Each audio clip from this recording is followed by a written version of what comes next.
Lodi, may panibago na namang threat ng mass shooting sa Leyte at sinasabing ang pagbabanta ng mga kabataang ito ay gagawin na naman sa isang national high school. Katatapos nga lang ng nangyaring mass shooting ng dalawang ito at eto nga't may natanggap na tip si Senator Bam Aquino na may nagbabanta ng panibago na namang mass shooting. Anong relasyon ng mga taong ito dun sa unang dalawang bata na namarel sa Tacloban? Tara, panoorin natin ang report ni John Vic Remulla. Okay. Anong umaga po? Ito po ay tungkol sa dalawang bagay. Nakita namin na merong kakulungan ng batas tungkol sa gun ownership, number 1. At meron tayong na-prevent na another mass shooting sa Leyte also. Let me give you the background. Okay. At 10:30 at 8 o'clock last night, Senator Bam Aquino called me up and gave me a tip that there was chatter in Tacloban that there was an impending mass shooting that was about to occur. I immediately referred it to the CIDG, which did an investigation. And here are the results of the investigation. Okay? Hindi ba rinig? Mahina sir, mahina. Mahina. Niyuyuko pa ako eh. Yes sir. Oh, okay na? Okay na? Hindi pwede lakasan ng volume? Okay? Okay. Okay. Let me read to you the report of the CIDG. Date June 24, 2026. This report addresses, let me begin again, okay? At 8 o'clock p.m. last night, Senator Bam Aquino called me, and to my estimation, he was in Tacloban. He gave me a tip na sabi niya may chatter daw sa Tacloban na mayroon pang isang impending mass shooting na mangyayari sa Leyte. Ang binigay niyang pangalan, bibigay siyang pangalan at in-investigate kagad namin. So, salamat kay Senator Bam Aquino. Ang nakalagay sa report, this report addresses the alleged threat at Tolosa National High School of Tolosa, Leyte. The suspect is accused of planning a mass shooting or stabbing aimed at the school students. The following message written in vernacular was retrieved. And you're gonna have to excuse me, hindi po ako marunong magwaray. Pero ibibigay ko na lang ang translation. Okay? Translation, and it is very rough. Translation. Pinost niya sa Facebook to. Hello, send this to your friends. Yo, from Tolosa. Prepare yourselves, especially you, as you owe me. Get ready. I will disrupt the school. You won't know me, but you will recognize me. There's no time, no day. Be prepared for whoever gets shot or stabbed. We don't care. Good luck to you at Tolosa Leyte National High School. In response to the threat, validation, and intelligence gathering, RFU 8 CIDG immediately went to a 14-year-old grade 10 student named Jasmine Golong. 14 years old, grade 10, student at Tolosa National High School. The investigation revealed that she created multiple Facebook accounts to disseminate this content, which spread rapidly across social media, alarming students, parents, and the public. Her identity was confirmed through social media analysis and information from concerned individuals.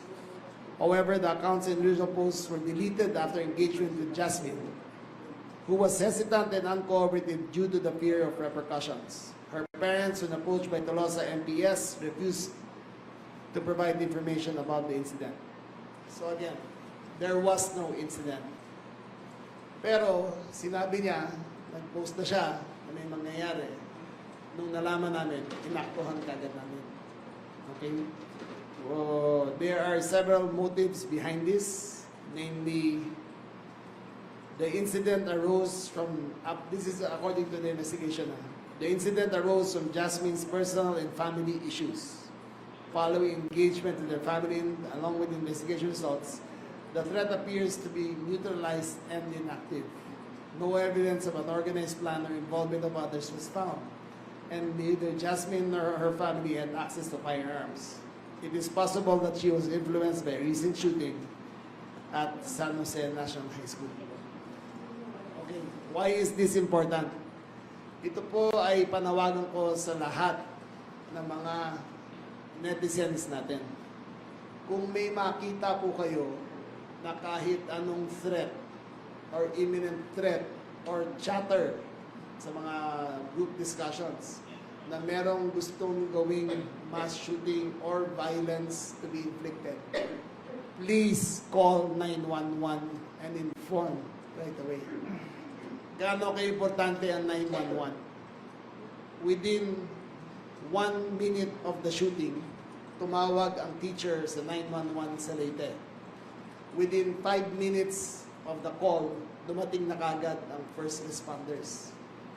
Ito, upon knowledge of a possible threat, pinuntahan kagad ng CIDG ang nag-post at inimbestigahan.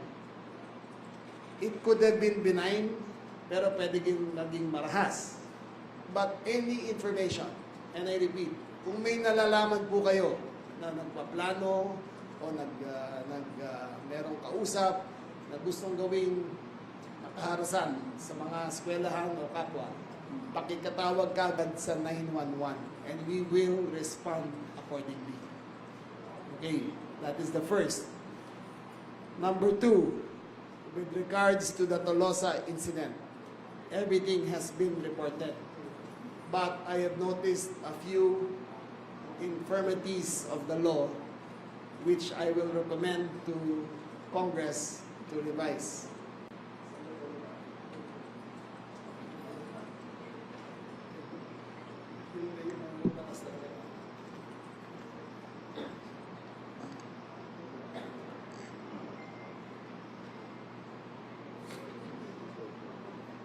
There are millions of gun owners in the Philippines. Million po yan. I don't have the exact number. Okay, ang registered firearms natin. Pero ang culpability ng may-ari ay napakababa. Sa nangyari ito sa Tacloban, na kinuha ang baril, kung private owner, ang case niya is only civil, walang kriminal. Ako po ay naniniwala na sa lahat na may-ari ng baril, may kaakibang responsibilidad kung paano alagaan to. Dapat to ay naka-safe, dapat to ay under lock and key, at dapat to 100% of the time, ang responsible ay yung gun owner. Maraming advocates ng people for the responsible ownership of guns. Nananawagan ako sa lahat ng mga advocates ng people for the responsible ownership of guns. Tulungan nyo kami para mag-craft ng bagong batas na may responsibility ang gun owner ukol sa kanilang hawak. It is a deadly weapon. It cannot be compared na hiniram ang kotse, basta kasagasa na isa, may civil liability ang may-ari ng kotse. Baril to. In this case, ginamit ng estudyante. In case 1, the firearm used was a service pistol of a police officer. That, ang charge lang ay malversation. Walang criminal liability ayon sa batas. Pero para sa akin, dapat meron. Kung ikaw ay matapang, kung ikaw ay gusto, hindi matapang, kung ikaw ay mahilig sa barilo, ikaw ay may service firearm, dapat itago yan. Dapat walang nakahawak na iba.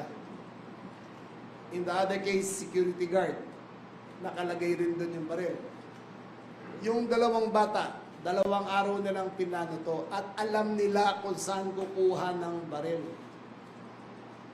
I recommend to Congress that they rewrite the IRR of gun ownership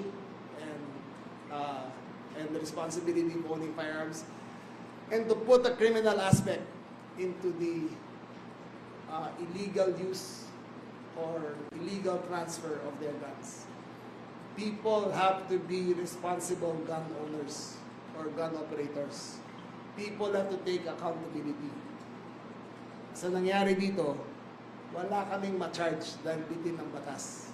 Kailangan may liability ang mga taong ito. Kailangan may criminal liability yung mga taong ito. Kailangan lahat na may-ari ng baril, lahat na merong lisensyang humawak ng baril, ay responsable sa kanilang pag-handle ng kanilang mga kagamitan. Ito ay maraming pwedeng malubhang mangyayari. Now, having said that, I believe also that games espousing violence like Gore Box should be permanently banned from the Philippines. I believe that it desensitizes young people into the elements of death, elements of violence, and elements of murder. I believe that the government, that the Congress also should study the matter kung paano mapigilan to. Questions? Thank you very much, sir. And we are now ready to accept questions from the media. From UNTV, Ms. Leia Ilaga. Morning, Sec. Sir, upon verification, yun po bang Jasmine ay doon nag-aaral? Yes, doon siya nag-aaral.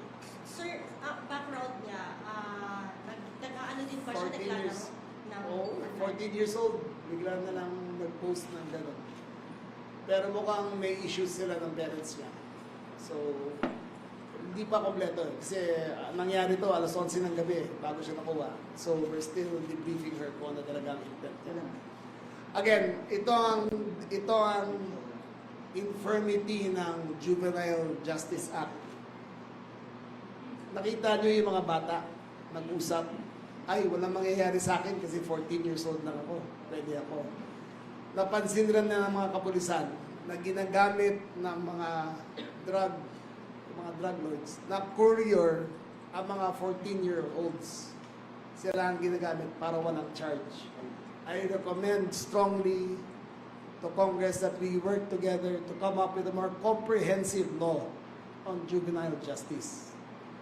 And I cannot, hindi naman ako nagasulat ng batas, ako itutulong lang para maisulat ang batas ito at may bago. Sir, kung hihingan kayo ng rekomendasyon, anong age dapat ang... I will have to work with them. I think the age is not important, but cognizance and intent are the most important factors. In this case, yung 14 years old, alam niya na hindi siya ma-charge, kaya siya ang pumutok ng marami. Siya ang nakabaril ng marami. And, ayon sa batas, malilibre siya sa ginawa niya. So there must be change. Okay? Thank you. Mr. June Veneracion from GMA. Sek, yung bata na 14, nag-post po siya sa Facebook eh. Kailan po yung post na yun? Yung araw Nung araw ng Miss Mayon. Oo. Again, salamat kay Senator Bam Aquino. Siya ang nagbigay linaw sa akin. Tumawag sa akin at sabi ko, I will be on it right away. Alas 8 niya tinawag sa akin. Alas 11 na puntahan na yung bata. Nahanap na namin. Again, tumawag kayo sa 911. Kung may naririnig kayo na any threat, kung makita kayo na conversation sa Facebook, tumawag kayo kagad sa 911. Yung nangyari sa Tacloban is nobody's fault except the children's, except the 14-year-old and the 15-year-old, and the owners and registered operator of the firearms. Wala naman may gusto mangyari yan. Hindi pwede sisihin ng pulis kasi ando doon kami sa labas, ang mga pulis ay nasa labas. Pero hindi naman nila pwede kapkapin ng bawat pumapasok na estudyante. Hindi nila pwede buksan ng bag. Hindi rin pwede sisihin ng teacher. Dahil kung ang teacher naman ay sa 2,800 na estudyante, ay paano niyo malalaman na may baril?